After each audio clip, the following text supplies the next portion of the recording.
Sejak awal, kita harus tahu itu, sejak awal. Papa kita yang menjadikan kita, itu mau kita itu sempurna, roh, jiwa, dan tubuh. Amin. 1 Tesalonika 5:23. Kalau sudah dibacanya cuma, kalau sudah mencatat boleh. Ayat itu berkata bahwa begitu besar harapan Papa kepada kita, supaya roh, jiwa, tubuh kita itu sempurna, sampai nanti kita jumpa dengan Tuhan. Nah, itu kerinduannya. Kalau kita mengenal kerinduannya ini, maka perjalanan kita ke depan, menghadapi apa saja, kita tahu rencananya itu sempurna atas kita. Amin. Lagi sekali, dia rindu roh, jiwa, tubuh kita sempurna di hadapan dia. Dan dia berusaha untuk kita hidup sungguh-sungguh dalam kebenaran itu. Lalu kenapa kita bisa sakit? Ada 3 alasan kenapa kita bisa sakit. Yang jelas pertama, memang setan gak suka kita sehat. Nah, kita tahu itu. Yang kedua, itu karena kita mengundang sakit itu datang dalam diri kita. Jangan kaget dulu. Yang ketiga, ada cara yang salah dalam kita hidup. Tapi pada umumnya Papa itu rindu kita tuh sempurna. Maka itu mari kita lihat nanti. Kita baca sekarang kerinduan Tuhan atas kita dalam Yohanes 7 ayat 23. Ya. Jikalau seorang menerima sunat pada hari Sabat, supaya jangan melanggar hukum Musa, mengapa kamu marah kepadaku karena aku menyembuhkan? Ada kata apa berikutnya? Seluruh tubuh. Saudara, kata ini luar biasa. Jadi buat Tuhan Yesus, dia itu nggak ingin kita cuma sehat sebagian. Ya, maka itu untuk mengerti ayat ini begini, kenapa ada begitu banyak dokter spesialis? Betul tidak? Karena seluruh bagian tubuh kita ini bisa diserang oleh penyakit. Belum lama saya ngajak salah satu anak saya ada gangguan mata. Itu ke Eye Center yang di Cikini di Jakarta. Nah, saya itu kaget, ternyata spesialis mata itu nggak satu. Saya bingung, itu lantai berapa ya gedung itu? 4 jam kira-kira.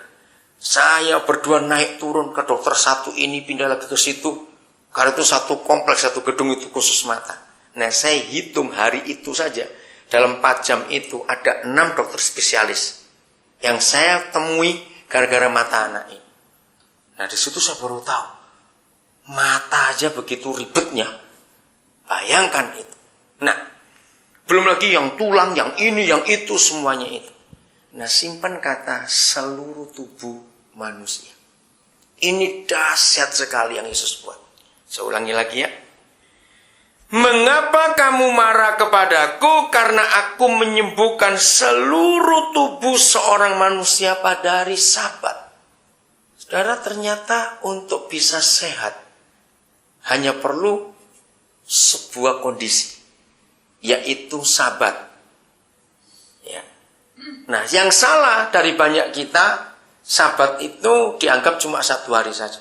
Nah, kalau Sabat itu cuma 1 hari saja, kasihan dong kalau sakitnya hari Senin, sakitnya hari Rebo, nunggu Sabat mati dulu dia nanti.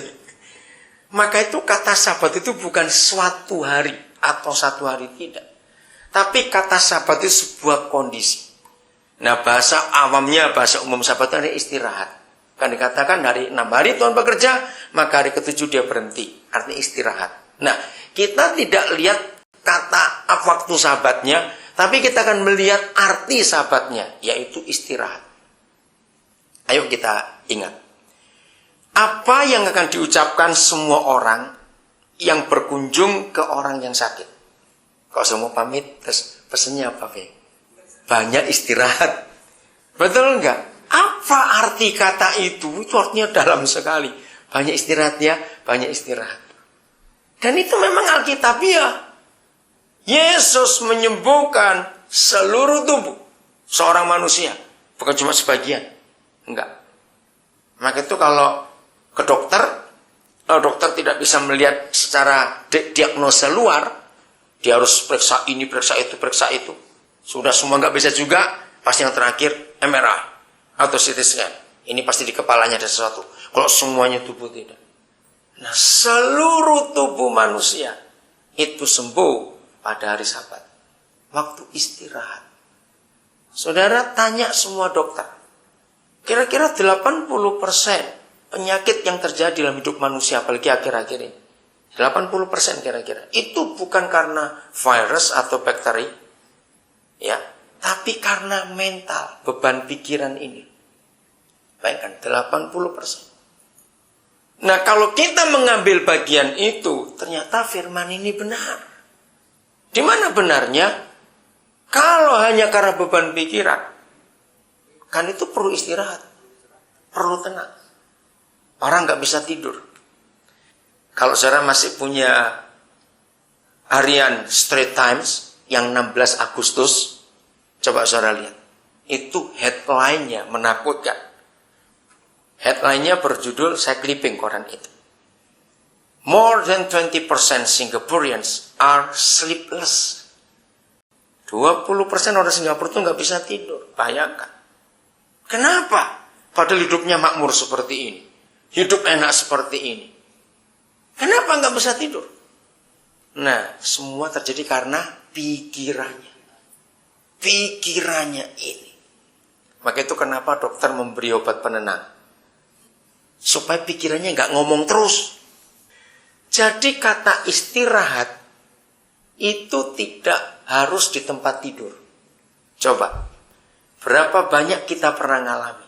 Ada waktu senggang 8 jam untuk tidur.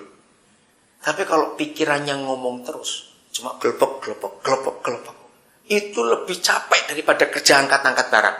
Jawab ya atau tidak? Ya atau? Kenapa? Sudah di tempat tidur, nggak bisa tidur. Karena apa? Pikirannya cerewet.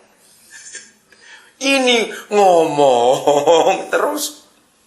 Nah, dokter tidak punya jalan lain. Suruh diem tuh pikiran. Sarafnya tenangkan, pakai obat. Tapi tahu efek sampingannya? Ngeri sekali. Bukan cuma ginjal terserang. Bukan cuma itu. Tapi kecanduannya itu. Akhirnya saraf itu nggak mau diem kalau nggak diberi sesuatu itu. Ini jahat sekali. Jadi untuk kita bisa sehat total, itu kita harus masuk ke Sabat. Relax betul. Jangan marah saya ngomong ini. Kenapa orang gila bisa lebih sehat dari orang waras? Pernah lihat orang gila itu nggak sakit-sakit? Jalan, kena hujan, kena panas, makan barengan. Bertahun-tahun, kok nggak pernah kelihatan sakit nih orang? Maaf ya, jangan tersinggung dulu. Kenapa? Ya ini tadi. Karena orang gila itu tiap hari itu Sabat buat dia. Dia nggak mikir macam-macam. Betul toh? Jawabnya atau tidak? Orang gila nggak pernah mikir bayar kredit, nyicil rumah, urusan nggak ada. Dia katakan, gila lo gila. Tertawa aja. Nggak pusing orang mau ngomong, nggak pusing. Nah kita ini kan terlalu sensitif. Apalagi yang terlalu sensi istilahnya itu. Orang kedebut dibaca bilang, ngapain ngeliatin gua? Loh, ini mata kelilipan kok. Misalnya maaf, jangan marah. Nah orang gitu tuh repot sekali. Hidupnya nggak bisa rileks dia. Enggak dorong ngomong kenceng. Lu pikir gua tuli? Enggak juga. Lu itu memang suaranya kenceng. Nah orang yang kayak begitu nggak bisa rileks hidupnya.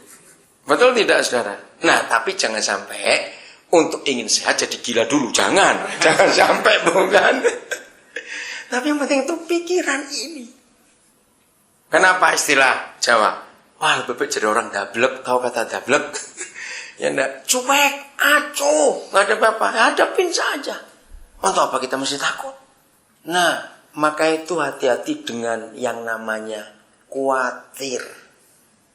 Ini racun paling besar, saudara. Khawatir. Renungkan. Dengarnya cuma khawatir. Khawatir. Jangan dianggap enteng. Khawatir ini pintu untuk semua penyakit itu masuk. Orang yang selalu berkata, jangan. Ya kalau iya, kalau tidak. Aduh, itu makin bisa tenang hidup kayak begitu. Jangan. Setan itu kita beri lubang kecil saja. Lebih kecil dari lubangnya jarum. Buat dia cukup untuk masuk.